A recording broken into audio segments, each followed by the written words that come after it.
Hi, my name is Dinesh and I am the Spicy Gourmet. Welcome back to my kitchen. Today is the second video in a series of recipes featuring Sri Lankan entrees. The first one was aromatic yellow rice, and if you have not seen it, you're welcome to please. I'll provide a link for you in this video. Our second recipe is Ceylon chicken curry. And for this, there are three components. First of all, there is a chicken, which has to be cut. And then the preparation of the Ceylon roast blend, which is the Ceylon curry powder that is used in preparing the chicken curry. And then I'll show you how to prepare the actual chicken curry, okay? Thank you.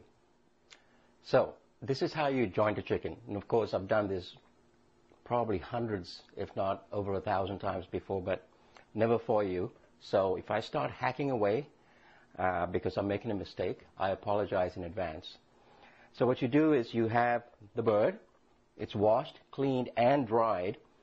We dry it, make sure that the knife doesn't slip off the skin, and then to make sure that the knife is very sharp. So the first thing that we do is we make a slit in the skin between the drumstick and the body, the breast. Then what I do is I turn it over like this, and it actually breaks at the joint. Turn it over, slice along like this. There we have a drum and a thigh. Same on the other side. Slice along the skin. I know it's not the prettiest thing, but there we have a drumstick and a thigh. And what you do is you fill the knuckle there, the joint, and then you cut straight down. Now what I do is I remove the skin away from the thigh and I discard it and take off any excess fat. So we have our thigh. Now the drumstick, I trim off a little of the excess skin and I leave it whole like this. Same on the other side. Feel the joint.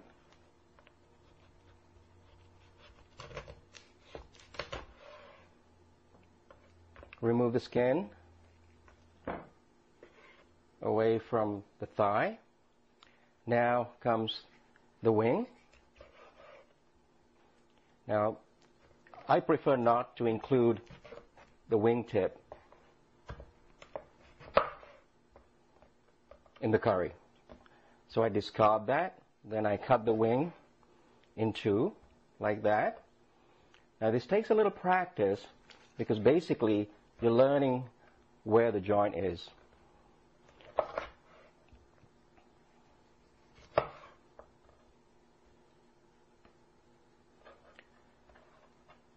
Get rid of that. Now we have the body, the back, and the breast. And of course the parson's nose, which is this right here.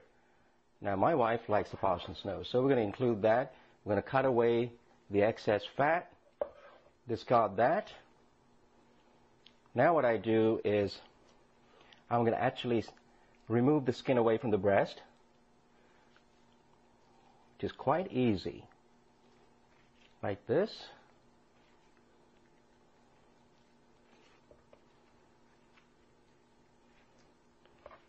Okay, that's that. Take a little bit more of the fat off. Now, I hold the chicken up like this from the back, separate the breast from the back, and I cut along like this and open it up, revealing the joint. From there, I can just find the joint and cut away. I'm going to stop the chicken from jumping off the counter. Now, here's the breast. You cut it straight down the middle like that.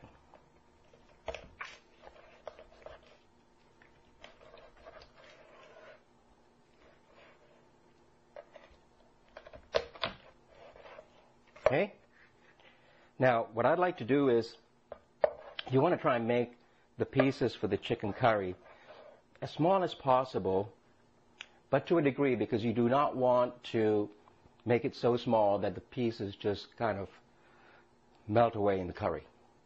So basically what I like to do is I take half a breast and cut it into 3 pieces. Now you notice I'm leaving the bone on. A very important part of making a chicken curry is to leave the bone on. The reason being, a lot of the flavor resides in the bone marrow, and so the chicken curry must be prepared with the bone on for the best possible flavor. I'm going to do this on the same side, on the other side of the breast rather. Now, if it happens that this is a large chicken, I would actually cut these into smaller pieces. Okay? Now comes the interesting part, which is the back. Once again, as I said, I do use this for best flavor. I'm going to take the skin off.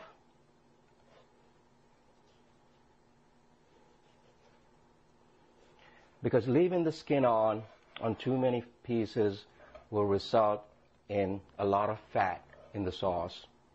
You don't really want that. Now, as far as the back is concerned, what I do is this. I start from the neck end.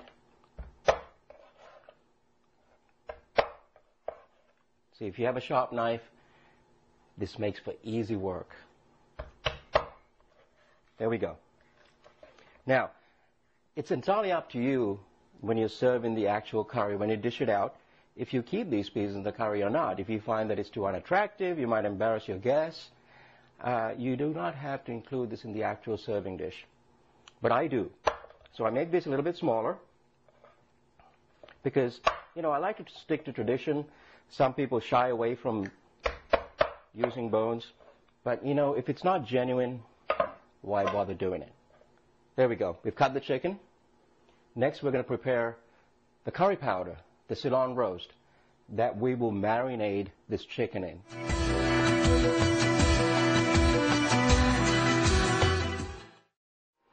Hi, I'm Dinesh, the Spicy Gourmet. Welcome back to my kitchen. I'll be sharing with you what's called a Ceylon roast blend, generically called a curry powder, but I'd rather not use that term because, as I read somewhere, an Indian chef said that there are as many curry powders as there are households in India. That's a lot.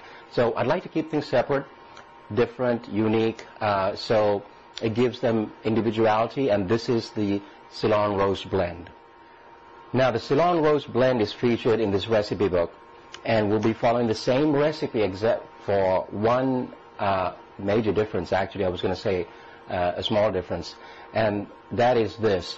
In the book, we approach it from a purist manner of roasting curry powders, which is to roast each individual spice separately.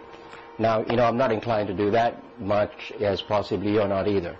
So we start the blend by bringing a dry saucepan to heat, low to medium heat, and once it's warm, we're going to introduce the spices. So what's in this blend is coriander seed, cumin, fennel seed, some cardamom pods,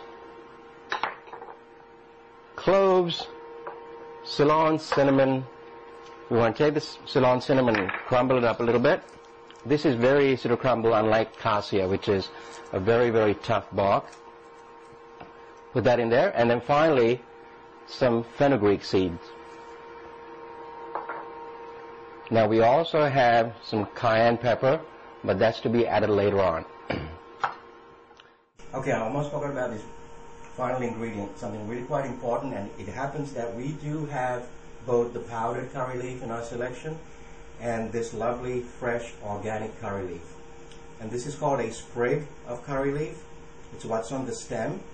So what I do is I grab the leaves, put aside the stem there, I break this up, and I introduce it to the spices and let it roast. It's going to dry up.